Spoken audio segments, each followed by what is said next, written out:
ರಾಮ ಆಕೆಯನ್ನ ಅಕ್ಕರೆಯಿಂದ ಮಾತಾಡಿಸಿದ, ಆಕೆಗೆ ಗೌರವದಿಂದ ವಂದಿಸಿದ್ದ. ತಾಯೇ, ನಿಮ್ಮ ತಪೋವ್ರತಾದಿಗಳು ಸಾಂಗವಾಗಿ ನಡೀತಿವೆ ತಾನೆ? ಮಹರ್ಷಿ ಮಾತಂಗರು ಸ್ವರ್ಗಾರೋಹಣ ಮಾಡಿದ ನಂತರ ತಮಗಿಲ್ಲಿ ಯಾವ ತೊಂದರೆಯೂ ಉಂಟಾಗುತ್ತಿಲ್ಲ ತಾನೆ? ರಾಮನ ದನಿಯಲ್ಲಿ ಕಳಕಳಿ ಇತ್ತು, ಆತ್ಮೀಯತೆ ಇತ್ತು.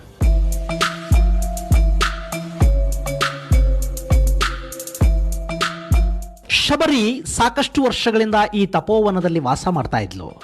ಆಕೆ ದಂಡಕಾರಣ್ಯದಲ್ಲಿ ವಾಸ ಮಾಡ್ತಾ ಇದ್ದ ಬುಡಕಟ್ಟು ಜನಾಂಗವೊಂದರ ಹೆಣ್ಣು ಮಗಳು. ಆಧ್ಯಾತ್ಮ ಸಾಧನೆ, ದೈವ ಸಾಕ್ಷಾತ್ಕಾರದ ಸಾಧನೆಗಾಗಿ ಗುರುವನ್ನ ಹುಡುಕಿ ಬಂದ ಶಬರಿ ಋಷ್ಯಮುಖ ಪರ್ವತದ ತಪ್ಪಲಲ್ಲಿ ಪಂಪಾ ಸರೋವರದ ಬಳಿ ತಪೋನಿರತರಾಗಿದ್ದ ಮಾತಂಗ ಮುನಿಗಳ ಆಶ್ರಮಕ್ಕೆ ಬರ್ತಾಳೆ.